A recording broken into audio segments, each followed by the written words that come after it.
바로 타이머 주시고요. 첫 번째 사연부터 만나볼게요. 8674님인데요. 1가구 2주택자입니다. 이 양도소득세 절세를 위해서 임대사업자 등록을 했는데 이렇게 되면 양도차익을 등록 시점부터 계산을 하는지 취득 시점부터 계산을 하는지 궁금하다고 하시네요.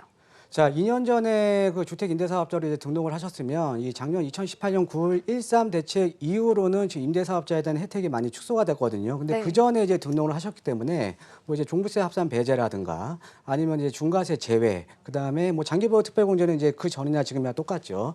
어찌됐든 혜택이 지금 많이 있거든요. 자, 그런데 우리가 임대사업자를 등록하는 이유는 가장 큰 이유가 바로 양도소득세에 대한 절세를 하기 위해서예요. 그래서 우리가 장기주택 임대사업자로 등록을 하게 되면 8년 보유를 하시면 50% 이제 장기보유 특별공제 적용받고요. 그다음에 10년을 보유하면 장기보유 특별공제 70%를 받거든요. 네. 자, 그런데 이 50%하고 70% 공제를 받는 거는 이 양도 차익에 대해서 받는 거는 이 임대사업자 등록을 한 시점이 아닌 최초의 취득한 시점부터 이제 장기보유 특별공제를 받으니까 그렇게 이해를 하시면 될 것 같습니다. 네, 알겠습니다. 두 번째 사연 만나보도록 하겠습니다. 자양 이동의 다세대 주택을 매입을 했는데 앞으로 전망이 어떨까요? 자, 자양 이동 같은 경우가요. 예전에 그 한강변에 대한 이게 한강변 르네상스, 그러니까 2008년도 9년도 이때거든요. 한 10년 네. 전이에요. 이 당시에 이 자양 이동 일대가 이제 한강변에 대한 그 개발지로 이제 지정이 되었던 적이 있습니다. 바로 네네. 유도 정비 구역이었거든요. 이 유도 정비 구역 같은 경우에는 중장기적으로 개발을 유도하는 지역으로 이제 30층 높이로 이제 그 아파트 개발을 유도했던 지역인데, 자, 그래서 예전에는 상당히 좀 개발 압력이 높았어요. 자, 그런데 이 자양 이동 일대가요. 상대적으로 최근에 지금 신축이 좀 많이 됐습니다. 자, 어떤 의미냐면, 자, 우리가 재건축 같은 경우에는 안전진단을 통과를 해야 재건축이 시작이 되는 거잖아요. 그렇죠? 네. 자, 이 재개발 같은 경우에는 구역으로 지정을 받아야 돼요. 네. 근데 구역 지정 요건 중에 가장 중요한 게 바로 노후도입니다. 네. 자, 그런데 신축이 많이 됐다라는 의미는 어때요? 노후도 요건이 떨어지는 거죠. 네. 그래서 노후도 요건이 떨어지기 때문에 이 일대 같은 경우는 향후에 좀 개발을 하기가 상대적으로 좀 어려움이 있다라는 거죠. 그래서 만약에 투자 목적으로 매수를 하셨으면 매도를 하시고요. 차라리 자양 이동보다는 인근에 있는 자양 사동 일대가 상당히 노후도가 높은 지역이거든요. 그래서 그쪽으로 좀 갈아타시는 게 좋을 것 같습니다. 네, 알겠습니다. 이렇게 갈아타기 전략까지 세워드렸고요. 세 번째 사연 만나보도록 하겠습니다. 송파구 거여역 인근에 지역주택조합 매입을 하려고 하는데 괜찮을까요? 일단은 지역주택조합은요, 좀 매입을 안 하시는 게 좋습니다. 아, 네. 그 이유를 한번 설명을 해드릴게요. 자, 우리가 이제 재개발, 재건축 같은 경우에도 조합원이라고 하고요. 자, 그다음에 지역주택조합에서도 조합원이라고 하거든요. 네네. 근데 조합원의 의미가 틀려요. 재개발, 재건축에서의 조합원은 해당 지역의 토지 등 소유자가 이제 조합원이고요.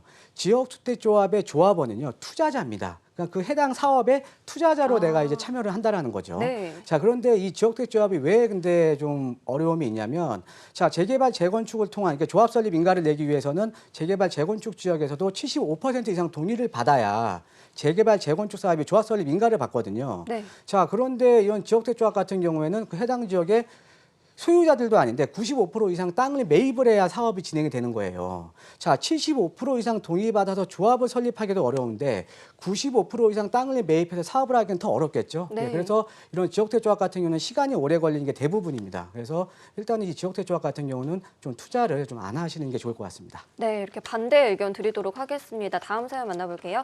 남양주 진접에 금강 펜테리움 거주하고 있는데 앞으로 전망은 어떨까요? 자, 일단 큰 폭의 가격 상승 여력은 없다. 그래서 만약에 투자 목적이면 매도하고 좀 갈아타시는 게 좋을 것 같습니다.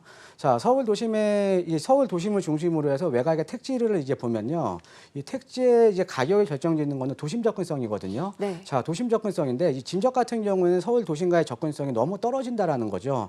같은 남양주라도 다산 신도시 같은 경우는 어느 정도 프리미엄이 붙어 있는 이유가 서울과의 물리적인 접근성이 좋아요. 자, 근데 이 남양주 일대를 보면 뭐 평내 호평지구라던가 아니면 진접이라던가 이런 지역들은 도심과의 접근성이 아주 떨어지거든요. 네. 자, 그런데 이 진접도 앞으로 이제 4호선 연장이 되기는 합니다. 그래서 연장이 되게 되면 어느 정도 이제 가격 상승 여력은 남아 있지만 아주 큰 폭의 가격 상승 여력은 좀 어렵다라고 좀 이해를 하시면 되겠습니다. 네, 알겠습니다. 거주하고 계시니까요. 투자 목적이시라면 다른 곳들 알아보시면 좋을 것 같고요.